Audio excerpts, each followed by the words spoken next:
Shalom anak-anak Bapak yang luar biasa. Tetap semangat ya. Bapak senantiasa berdoa dan berharap bahwa semuanya dalam keadaan sehat dalam lindungan Tuhan kita Yesus Kristus. Kali ini Bapak ingin menyampaikan materi pelajaran untuk anak-anak kelas 2 pelajaran yang keempat yang berjudul Saling Menolong dalam Keluarga. Nah, seperti biasa, sebelum kita belajar, Bapak ingin kalian mempersiapkan perlengkapan belajarnya. Jangan lupa ya, siapkan buku catatan untuk mencatat, tentu saja lengkap dengan alat tulisnya. Dan yang tak kalah pentingnya, kalian juga harus menyiapkan Alkitab. Nah, kalau sudah siap semuanya, kita akan segera mulai. Tapi sebelumnya, Bapak ingin mengajak kita semua berdoa bersama.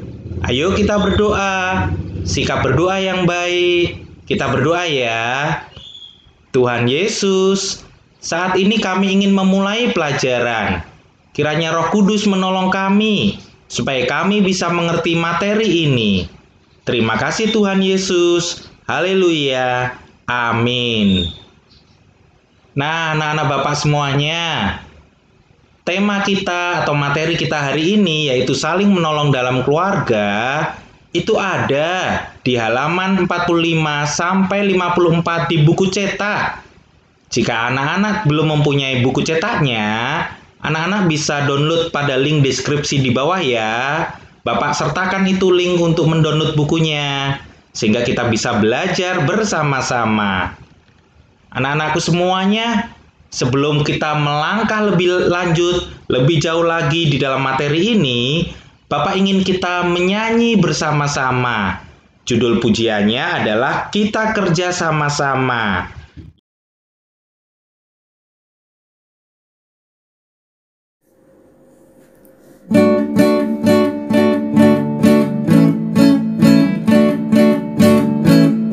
Kita kerja sama-sama, sama-sama, sama-sama. Kita kerja sama-sama, senanglah hati. Kerjamu, kerjaku, semuanya dua Tuhan. Kita kerja sama-sama, senanglah hati.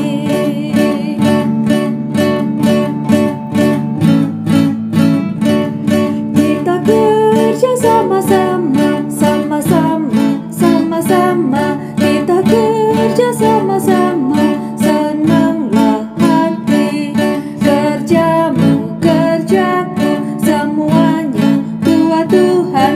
Kita kerja sama-sama, senanglah hati, senanglah hati.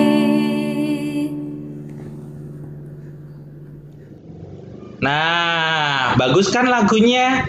Anak-anak nanti mempelajari lagu ini ya, supaya kita bisa bernyanyi bersama-sama di pertemuan-pertemuan berikutnya, oke? Nah, anak-anak, apa yang bisa kita pelajari dari lagu tadi? Ada yang bisa bantu Bapak? Iya, tepat sekali. Kita bisa belajar untuk bekerja sama. Dan ketika kita bekerja sama, itu hati kita akan merasa senang. Kita akan merasa wah luar biasa. Karena apa? Kita mampu melakukan sesuatu itu secara bersama-sama. Dan dari lagu tadi kita juga bisa belajar bahwa itu semua kita lakukan untuk Tuhan. Ketika kita bekerja sama, maka kita melakukannya untuk Tuhan. Nah, luar biasa kan? Nah, itulah yang akan kita pelajari pada pertemuan kita hari ini. Tujuan pertemuan kita atau tujuan pembelajaran kita adalah yang pertama, supaya anak-anak dapat menyebutkan alasan saling menolong dalam keluarga. Yang kedua, supaya anak-anak dapat menyebutkan contoh menolong dalam keluarga. Dan yang ketiga, anak-anak dapat menceritakan kisah Alkitab tentang menolong orang tua. Nah, dan yang terakhir, tujuan pembelajaran kita hari ini adalah supaya anak-anak dapat menunjukkan sikap menolong dalam keluarga. Oke? Nah, pada pelajaran-pelajaran kita sebelumnya, Bapak sudah sampaikan, Bapak sudah jelaskan bahwa Tuhan telah memberikan keluarga yang baik kepada kita. Ada papa, ada mama, ada kakak, adik. Keluarga itu sudah diberikan oleh Tuhan. Dan Tuhan senantiasa bekerja dalam keluarga kita. Oleh karena itu, kita perlu bersyukur kepada Tuhan atas keluarga kita. Tuhan yang sudah memberi, Tuhan yang sudah memberkati keluarga kita. Oleh karena itu, sudah seharusnya kita bersyukur, kita berterima kasih kepada Tuhan. Nah, pada pelajaran sebelumnya juga, kita sudah belajar nih bagaimana cara kita mengucap syukur atas keluarga yang Tuhan berikan kepada kita. Yang pertama, kita harus mengasihi anggota keluarga kita. Kita harus saling mengasihi anggota keluarga kita. Dan kita sudah belajar itu pada pertemuan sebelumnya. Dan cara yang kedua, dan ini adalah cara yang akan kita pelajari hari ini, adalah saling menolong dalam keluarga. Kita bersyukur atas keluarga kita dengan cara apa? Saling menolong dalam keluarga.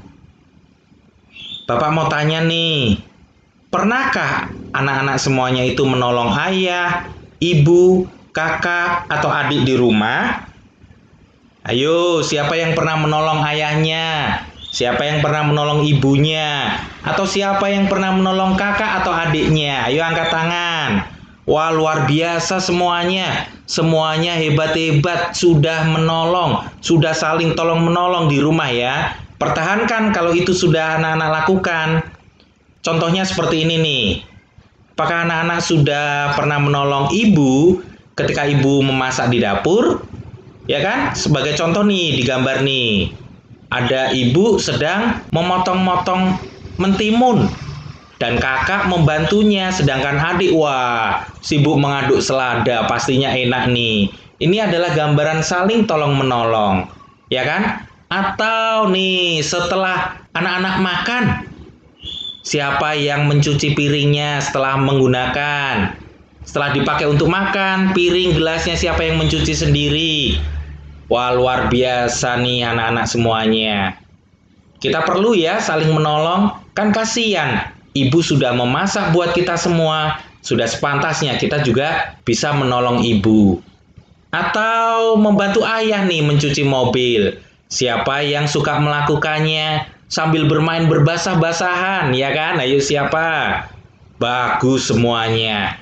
Atau nih, ketika adik sedang bermain, semuanya berantakan. Tapi adik ini masih usianya kecil sekali. Masih usia di bawah 5 tahun. Ayo, siapa nih anak-anak sebagai kakak yang membantu merapikan mainan adik-adik? Ayo, wah hebat. Bapak bersuka cita, Bapak senang ketika anak-anak sudah melakukannya. Nah, anak-anak, bagaimana perasaan anak-anak ketika melakukannya? Ketika anak-anak sudah menolong anggota keluarga, sudah menolong papa, mama, kakak, ataupun adik, bagaimana perasaannya? Apakah merasa senang karena sudah menolong? Atau merasa sedih? Aduh, ini kan waktunya main game, aku malah disuruh membereskan mainan adik. Atau perasaan anak-anak semuanya, biasa saja. Biasa saja tuh, aku menolong kan memang sudah biasa saja seperti biasa. Itu kan memang pekerjaanku sehari-hari. Nah, bagaimana perasaannya? Bisa anak-anak ceritakan ya. Nanti di buku cetak halaman 46 itu ada kolom pengalamanku. Anak-anak bisa cerita di sana bagaimana perasaan anak-anak ketika menolong anggota keluarga yang lain. Nanti dikerjakan ya. Nah, sekarang pertanyaannya nih. Mengapa kita harus saling menolong? Mengapa sih harus menolong papa? Mengapa sih harus menolong mama? Atau mengapa sih harus menolong kakak ataupun adik? Ada beberapa alasan yang ingin Bapak sampaikan nih. Yang pertama, itu karena kita adalah makhluk sosial. Apa sih arti makhluk sosial? Makhluk sosial itu adalah makhluk yang tidak bisa hidup sendiri. Manusia sebagai makhluk sosial itu tidak bisa hidup sendiri. Manusia membutuhkan pertolongan orang lain. Manusia membutuhkan bantuan orang lain. Anak-anak, bahkan ketika kita lahir pun, kita sudah membutuhkan orang lain. ketika anak-anak ini lahir ke dunia, itu anak-anak sudah membutuhkan orang lain.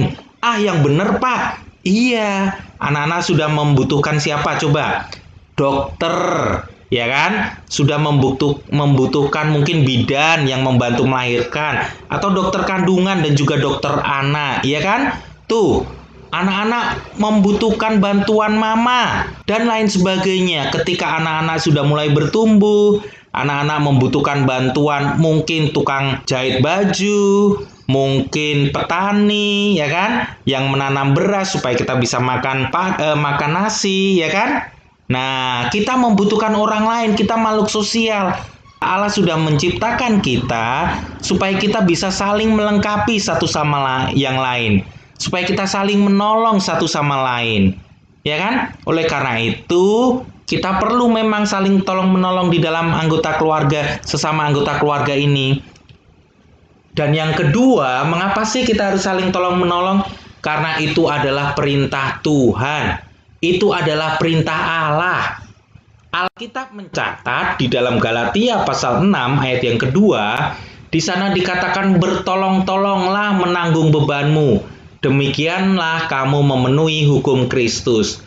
Nah, anak-anak, dari ayat ini jelas sekali bahwa Allah menginginkan kita untuk saling menolong, saling membantu untuk meringankan beban orang lain. Dan ketika kita melakukan itu, ketika kita saling tolong-menolong itu, maka kita itu memenuhi hukum Kristus. Maksudnya apa? Kita mentaati perintah Tuhan. Kita benar-benar mentaati firman Tuhan yang Tuhan perintahkan bagi kita semua. Oleh karena itu, mari kita bertolong-tolongan. Mari kita saling menolong. Papa, mama, kakak, adik, semuanya anggota keluarga kita. Mari kita saling tolong-menolong. Nah, anak-anakku semuanya, Bapak ingin bercerita nih kisah Alkitab.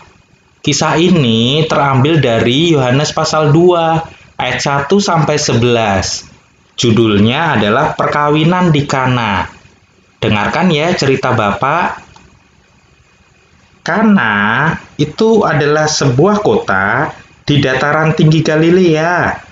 Dan kalau anak-anak lihat di sini, Kana itu letaknya dekat-dekat Kapernaum di sebelah barat Danau Galilea. Nah, anak-anak bisa lihat di sini ya semuanya ya. Di manakah letak Kana itu nih? Kana letaknya juga di utara kota Nazaret dan di sebelah barat nih daripada Danau Galilea. Disitulah letak Kana. Nah, ceritanya seperti apa sih? Ceritanya pada suatu hari Yesus dan ibunya itu menghadiri pesta pernikahan. Jadi Yesus dan Maria itu diundang dalam sebuah pesta pernikahan di Kana. Nah, apa yang terjadi? Pesta itu sangat meriah. Semua orang betul-betul bersukacita. Mereka ikut bersukacita dengan kedua mempelai, yaitu orang yang menikah. Nah, tapi tiba-tiba terjadi sesuatu hal yang mungkin menakutkan bagi mempelai pada waktu itu. Mengapa? Anggurnya habis. Mereka kekurangan anggur. Pada waktu itu, ketika dalam suatu pernikahan itu anggurnya habis, itu bisa mengakibatkan malu.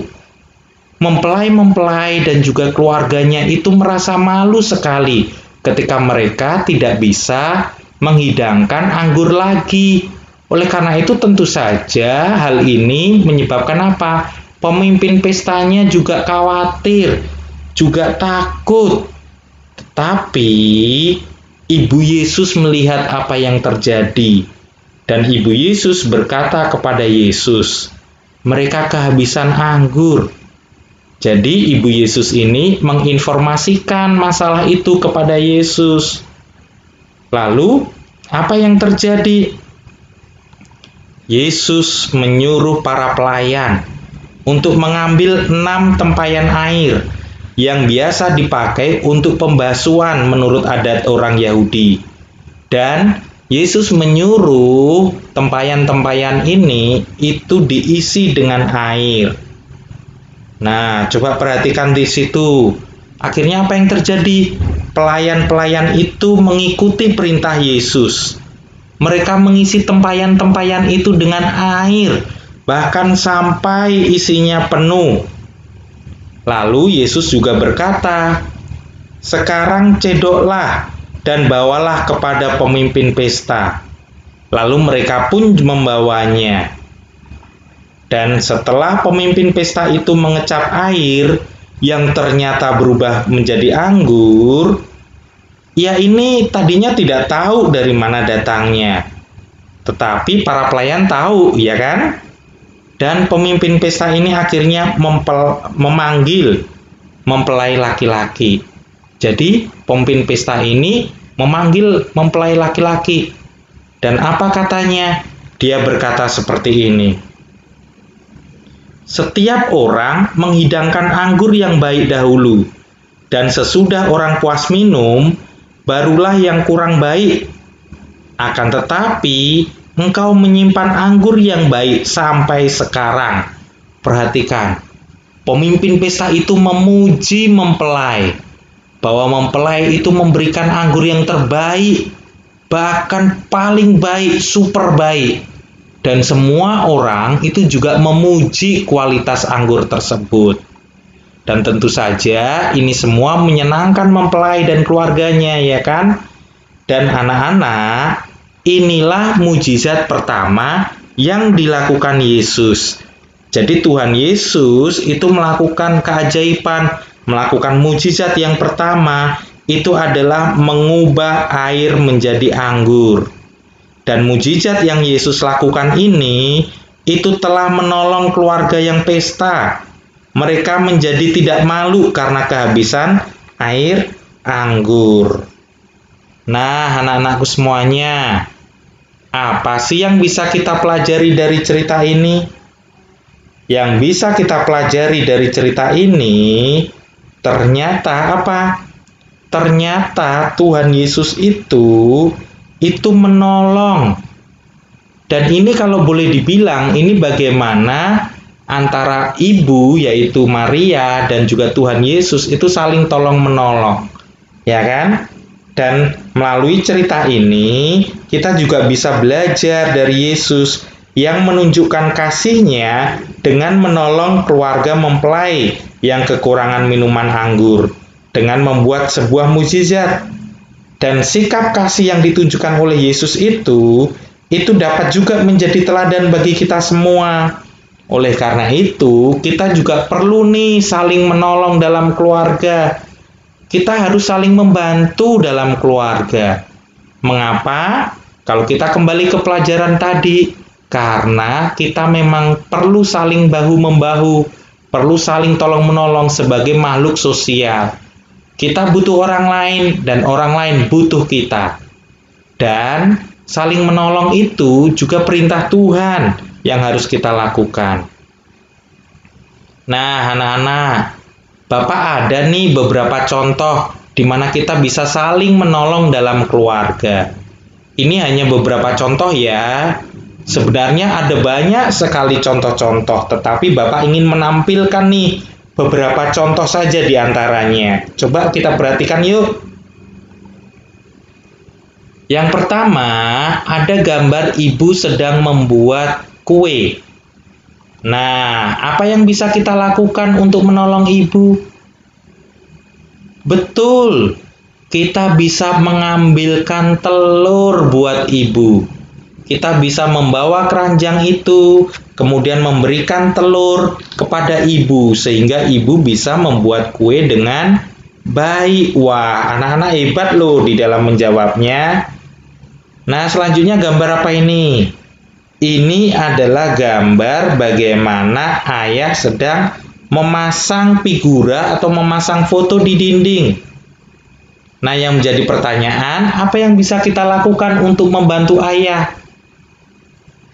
Tepat sekali, kita bisa mengambilkan ayah kotak perlengkapan yang isinya ada palu, ada paku, sehingga ayah bisa memasang figura atau memasang foto itu dengan baik. Nah, contoh-contoh ini itu bisa kita lakukan. Mengapa? Karena contoh-contoh di sini itu sudah Bapak sesuaikan dengan usia kalian. Jadi kita bisa menolong, kita bisa saling tolong menolong sesuai dengan kemampuan dan sesuai dengan usia kita. Gambar yang ketiga nih, gambar ibu sedang apa itu ya? Oh iya, ibu sedang mencuci piring, mencuci gelas. Apa yang perlu kita lakukan? Apa yang bisa kita lakukan untuk menolong ibu? Kita bisa membawa piring dan gelas kotor kepada ibu, sehingga ibu bisa mencucinya. Nah, ini adalah perbuatan yang menolong ibu. Kemudian yang gambar selanjutnya apa ini? Wah, ada gambar ayah dan ibu sedang berkebun, sedang menanam sesuatu di tanah. Apa ini yang bisa kita lakukan untuk menolong mereka? Anak-anak bisa membawa bibit tanaman, bisa juga membawa air untuk menyiramnya. Itu hal sederhana kan, tetapi itu bisa menolong ayah dan ibu kita. Nah, anak-anak lakukan ya. Gambar selanjutnya nih, ada ayah dan ibu sedang apa itu ya? Di kandang ayam. Kira-kira apa yang kita bisa lakukan untuk membantu ayah dan ibu? Betul sekali, kita bisa memberi makan ayam-ayam itu. Sehingga ibu dan ayah tidak perlu repot-repot. Kita bisa membantu mereka dengan cara memberikan makanan yang sesuai untuk ayam-ayam itu. Nah, selanjutnya nih, betapa indahnya jika semua mau saling tolong-menolong. Ketika anak-anak mau menolong saudara, entah itu kakak atau adik, mau menolong ayah, mau menolong ibu, wah, betapa indahnya. Semua bisa rukun saling tolong-menolong, ya kan? Nah, anak-anak, sebagai kesimpulan kita, mari kita saling tolong-menolong dalam keluarga. Mari kita saling bahu-membahu, mari kita saling membantu dalam anggota keluarga kita. Caranya apa dan apa sebabnya? Sebabnya adalah kita adalah makhluk sosial, makhluk yang membutuhkan pertolongan orang lain, manusia yang perlu dan tidak bisa hidup sendiri tanpa bantuan orang lain. Oleh karena itu, mari sebagai makhluk sosial, kita bisa saling menolong dalam keluarga. Alasan yang kedua, mengapa kita juga harus saling menolong dalam keluarga? Karena itu adalah perintah Tuhan. Galatia pasal 6 yang kita baca tadi ayat yang kedua, di sana dikatakan apa? Bertolong-tolonglah menanggung bebanmu. Jadi, mari kita tolong-menolong satu sama lain, sehingga pekerjaan itu menjadi lebih ringan. Ketika kita mau menolong orang lain dalam keluarga kita, maka pekerjaan yang kita tolong itu menjadi lebih ringan. Anak-anak, untuk mengakhiri pertemuan kita hari ini, kita berdoa ya. Tuhan Yesus, aku berterima kasih karena Engkau telah memberikan ayah, ibu, kakak, dan adik. Ajarkan kami agar saling menolong satu dengan yang lainnya, sebagai wujud rasa sayang di antara kami. Amin. Nah, itu saja ya pelajaran dari Bapak hari ini. Bapak sampaikan terima kasih. Tuhan Yesus memberkati kita semua. Tetap semangat, tetap jaga kesehatan, dan nantikan pelajaran-pelajaran, video-video pembelajaran Bapak lainnya. Dadah!